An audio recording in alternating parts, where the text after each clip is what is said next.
Well, things have really taken a turn for the tense. It's very tense here. I have to keep my voice down. A short while ago, we saw rescuers on the collapsed building. They took their hats off.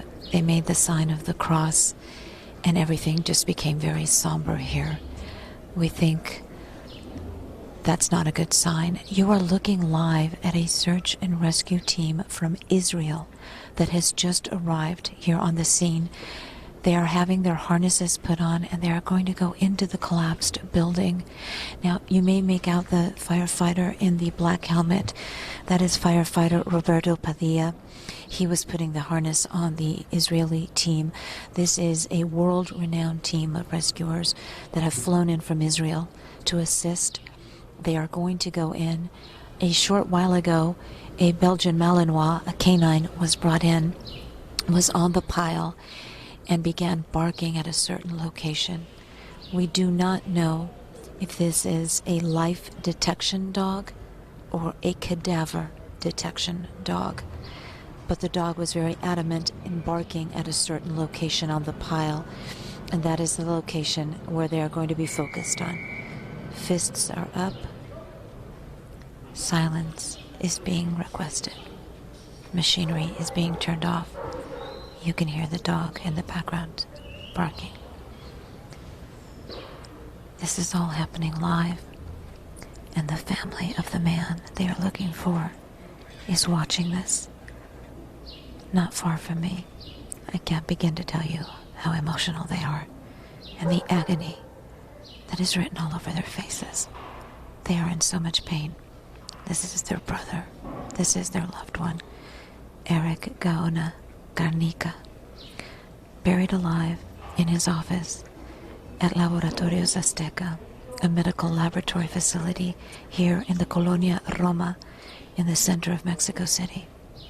A very popular area, very hard hit, with many, many, many buildings in danger of collapse. They are bringing the dog. There is the canine. The canine has been incessantly barking in that same spot, in that same area. And he is back there again.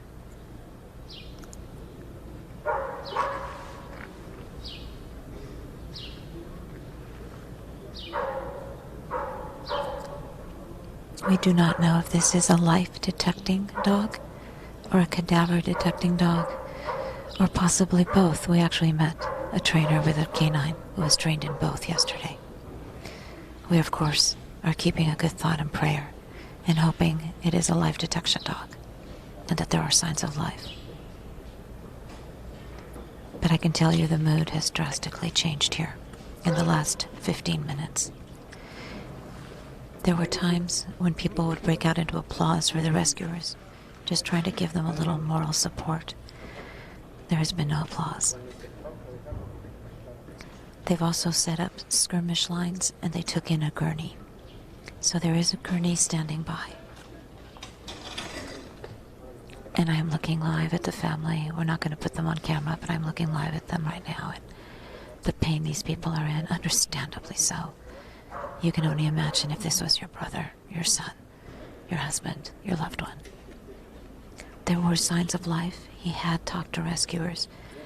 But it's been almost 48 hours since a 7.1 magnitude earthquake hit here in Mexico City. Almost 48 hours he's been buried underneath that rubble. A pile of mingled metal and concrete right now. And the dog continues to signal.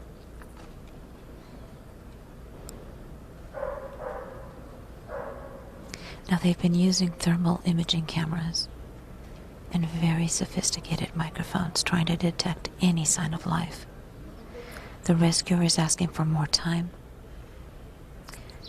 Earlier, supervisors with the Navy, the commanders, the comandantes, wanted to pull all the rescuers off the pile. They felt it was simply too dangerous. But the rescuers begged them for more time. We saw it happen. We heard them. 10 minutos más, 10 minutos más. 10 more minutes. Just give us 10 more minutes. It's been over an hour since that happened. They decided to leave them up there. These men, these brave men and women, from all parts of the world, most of them, of course, from right here in Mexico City, risking their own lives to save another human being. It is a heroic act, and we are watching it live.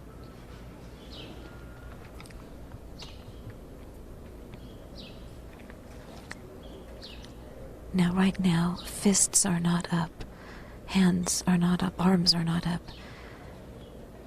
The fist and arm up is a signal for silence. They're not up, yet no one is speaking.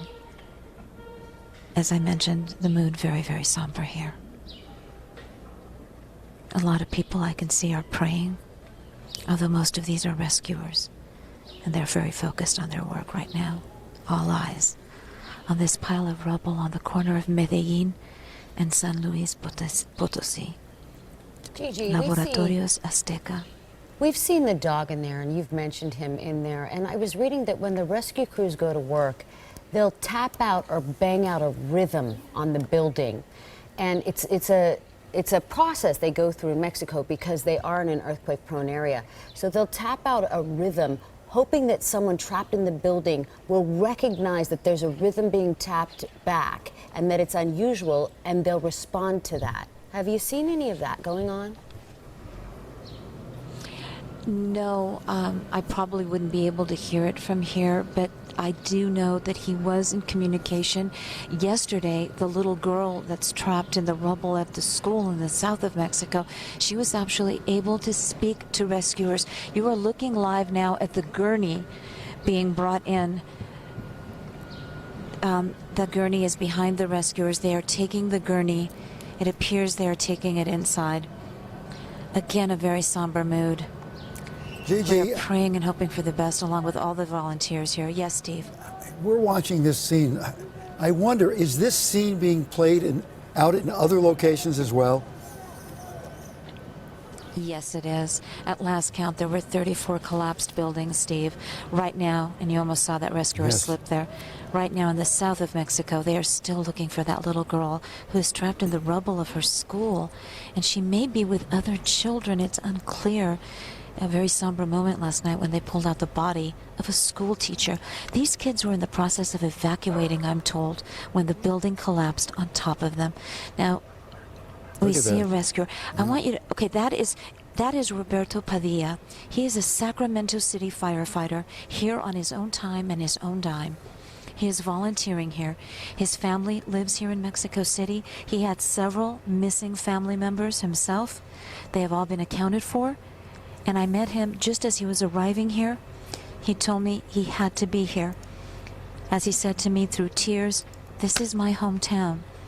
And again, he's not here on official business. Sacramento City Fire did not send him. He is taking his own vacation. He actually started a GoFundMe page. Now they're taking down the yellow tape there. Again, none of these signs are very positive. Yesterday, when the little girl spoke to rescuers from underneath the rubble, there was just excitement in the air. Even though there was silence, there was just a lot of excitement, and the mood is very, very, very different here this morning. All right, Again, Gigi. this is a rescue mission. Yes. Yes. Gigi, it is a rescue mission. Everybody's got fingers crossed. There are a lot of prayers being said. We're going to go back to your coverage in a little while.